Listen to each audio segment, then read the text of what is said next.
जिमल और ईजल दो बहनें थीं। वो दोनों जुड़वां बहनें थीं।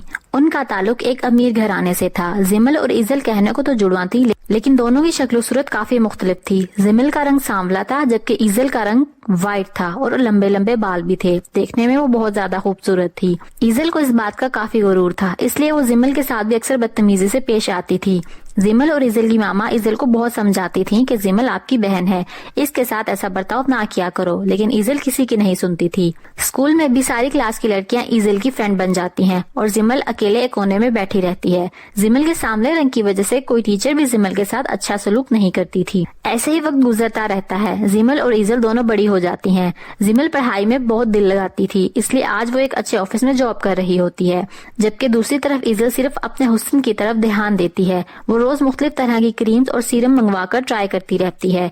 दूसरी तरफ जिमल को इन चीजों में बिल्कुल भी इंटरेस्ट नहीं था। वो सोचती रहती थी कि उसे जिंदगी में बहुत ज्यादा कामयाब होना है और अपने माँ बाप का नाम रोशन करना है। दूसरी तरफ ईजल और जिमल की मामा को अब इनकी शादी की टेंशन होने लगती है और वो सोचती हैं कि अब कोई अच्छा रिश्ता मिल जाए तो इनके हाथ पीले करके रुखसत कर दें। एक दिन इनकी मामा को एक रिश्ते वाली आंटी के पास जाना पड़ता है। वो कहती हैं, नसीम आपा, मैं अपनी बच्चियों के लिए काफी परेशान रहती हूँ, मुझे इनके लिए कोई अच्छा सा रिश्ता दिखाएं। नसीम आपा कहती हैं, इसमें परेशान होने वाली कौन सी बात है, मैं तुम्हें बहुत अच्छे रिश्ते दिखाती हूँ।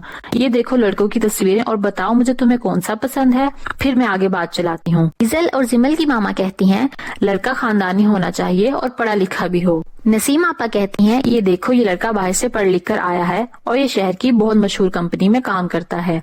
ये दूसरा लड़का भी देखो, ये डॉक्टर है और एक ये भी है, एक बिजनेसमैन। ईजल और जिमल की मामा कहती हैं, ठीक है, तुम इन्हें किसी दिन शाम में मेरे घर चाय पर बुला लो। नसीम आपा कहती हैं, ठीक है, फिर बाद में मुलाकात होती है। जब ईजल और जिमल की मामा घर पहुंचती हैं तो ईजल पूछती है, मामा आप कहाँ गई थी? साथ साथ वो अपने हाथों और पैरों का मैनी पेडी कर रही होती है। उनकी मामा जवाब देती हैं, मैं रिश्ते वाली आंटी के पास गई थी। ईजल ये सुनकर काफी खुश होती है और कहती है, लड़का प्यारा और अमीर होना चाहिए। दूसरी तरफ जिमल कहती है, मामा मुझे भी अपना कैरियर बनाना है, इतनी जल्दी मुझे शादी नहीं करनी। जिमल की मामा कहती हैं, देखो बेटा, शादी तो एक दिन लड़की को करनी ही होती है और दुनिया का यही असूल है। जिमल खामोश हो जाती है। ईजल अब जिमल से कहती है, तुम्हें तो कोई भी लड़का पसंद नहीं करेगा, देख लेना।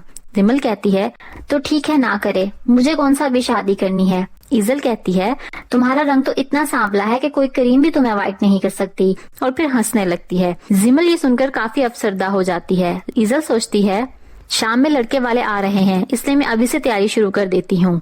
वो फेशियल करने लगती है और अपने बाल भी बनाती है और फिर अच्छा सा ड्रेस पहनकर तैयार हो जाती है। दूसरी तरफ जिमल किचन में अपनी मामा के साथ खाना बनाने में हेल्प कर रही होती है तो उसकी मामा कहती है, जाओ जिमल बेटा, तुम भी जाकर अच्छे से तैयार हो जाओ। ईजल को देखो, वो हर वक्त कैसे तैयार रहती है। जिमल कहती है, मेरे पास इन फजूल कामों के लिए टाइम नहीं है।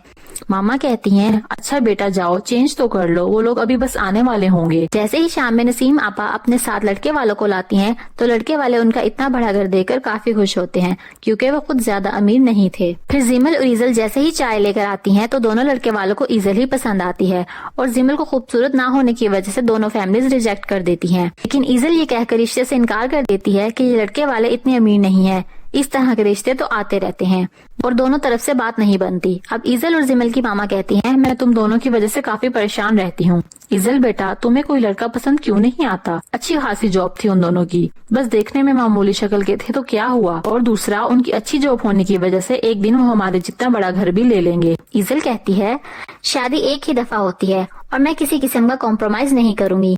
जिमल को इसकी मामा कहती है, बेटा अपने ऊपर भी तवज्जो दो, तुम इतनी बड़ी लिखी हो, थोड़ा सा फेशियल करवा लिया करो, तुम भी खूबसूरत हो जाओगी। जिमल कहती है, जिसने शादी करनी होगी वो मुझे ऐसे ही कबूल करेगा। फिर एक दिन जिमल को ऑफिस में एक लड़का शादी करने के लिए कहता है। जिमल सुनकर काफी हैरान होती है क्योंकि वो लड़का देखने में काफी खूबसूरत और अमीर घर से था। जिमल कहती है, देखो मैं कोई ऐसी वैसी लड़की नहीं हूँ। वो लड़का बिलाल कहता है, मैं सच में आपसे शादी करना चाहता हूँ। तुम्हें मेरे में ऐसी कौन सी खास बात पसंद आई है जो तुम मुझसे शादी करना चाहते हो? बिलाल कहता है, आप दिल की साफ और एक अच्छी लड़की हैं और पढ़ी लिखी भी हैं। जिमल भी बिलाल से शादी करने के लिए मान जाती है और फिर उसे घर आने का कहती है। घर आकर जिमल सारी बात अपनी मामा को बताती है। ईजल ये सुनकर हंसने लगती है और कहती है, मैं कोई ख्वाब तो नहीं देख रही, तुमसे इतना खूबसूरत और अमीर लड़का शादी क्यों करेगा? ईजल की मामा कहती हैं, तुम खामोश हो जाओ, मेरी बेटी में किसी चीज की कमी नहीं है। फिर इसी तरह कुछ दिनों बाद जिमल और बिलाल की शादी की डेट फिक्स हो जाती है और हर तरफ तैयारियां होने लगती हैं।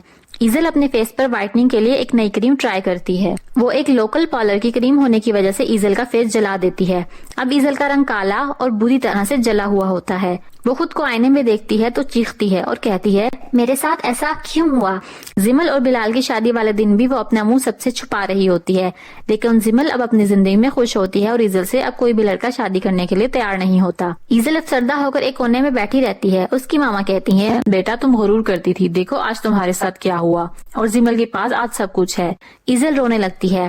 اب اسے پچھتاوے کے علاوہ کچھ بھی سمجھ نہیں آتا. پیارے دوستو، اس کہانی سے ہمیں یہ سبق ملتا ہے کبھی بھی ہمیں اپنی خوبصورتی پر غرور نہیں کرنا چاہیے، کیونکہ یہ ایک دن ختم ہو جاتی ہے، لیکن ہمارا اخلاق ہمیشہ قائم رہتا ہے اور زندگی میں ہمیشہ ایسی چیزیں ہی کام آتی ہیں.